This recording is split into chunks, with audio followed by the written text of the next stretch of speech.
उत्तर प्रदेश 2027 देश की सबसे बड़ी राजनीतिक जंग। एक तरफ बीजेपी की तरफ से उतरने वाले योगी आदित्यनाथ और दूसरी तरफ होंगे सपा के प्रमुख अखिलेश यादव, समाजवादी पार्टी। अब सवाल इतना है कि चुनाव जीतेगा कौन?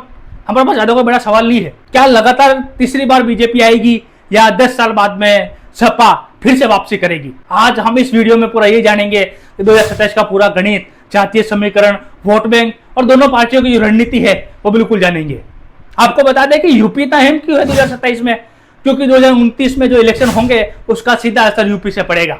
उत्तर प्रदेश में 403 विधानसभा सीटें हैं और देश की राजनीति में जो दिल्ली के पेपर बैठता है उसकी जो हार जीत का जो निश्चित है वो यूपी में ही होता है। इस वजह से दोनों पार्टियां एक साल पहले से ही अपनी रणनीति बनाना शुरू कर दी है, काम धंधा करना शुरू कर दिया है। तब बीजेपी की ताकत क्या है? तो भैया आपको बता दूं कि बीजेपी की सबसे बड़ी ताकत है वो है योगी आदित्यनाथ। निवेश, इंफ्रास्ट्रक्चर और जो बड़ी बड़ी मशीनरी लगी है और जो सबसे बड़ा है वो है राम मंदिर। साथ ही जो बीजेपी के कार्यकर्ता है वो आरएसएस के साथ मिलकर संगठन को मजबूत करने का कार्य करते हैं और बूथ लेवल पर एक एक वोटर को जाकर समझाते हैं। जीत नहीं मिली थी वहां पर काम करते हैं और जहां पर कमजोर उम्मीदवार है वहां पर मजबूत करते हैं। अब सपा की रणनीति क्या है?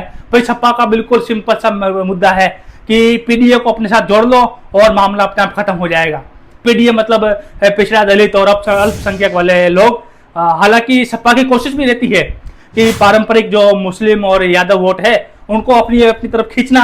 अब मेन सवाल यह है कि जो सबसे बड़ा फैक्टर है वो क्या है?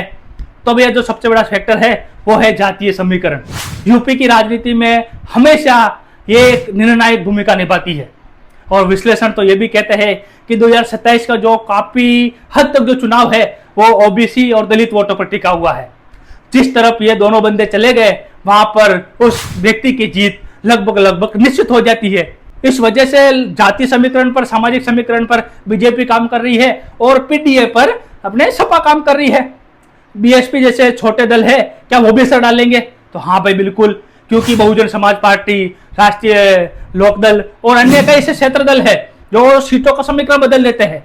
अगर कहीं ना अखिलेश यादव का ये वोट बांटते हैं तो इसका सीधा का सीधा असर है वो बीजेपी में को चला जाएगा। अगर बीजेपी जीतती है तो इसका सबसे बड़ा कारण है क्षेत्रीय दल। तो अब भैया आप आगे कौन है? तो आज की स्थिति को देखते हुए बीजेपी के पास मजबूत संगठन है, सत्ता का अनुभव है और सबसे बड़ा नेतृत्व है बाबा का बुलडोजर यानी कि योगी आदित्यनाथ। समाजवादी पार्टी के पास भी 2024 के बाद कद बढ़ा है, आत्मविश्वास बढ़ा है और पीडीए का जो सामाजिक समीकरण है वो भी एक साथ है।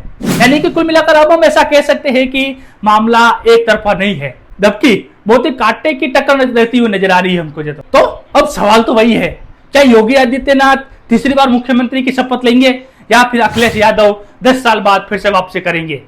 2027 का ये चुनाव चल के चुनाव नहीं है बल्कि भारत के भविष्य की राजनीति की एक दिशा तय करने वाली विधानसभा चुनाव है। आपके हिसाब से आगे कौन है, बीजेपी या सपा? आप अपनी राय कमेंट बॉक्स में जरूर दीजिए।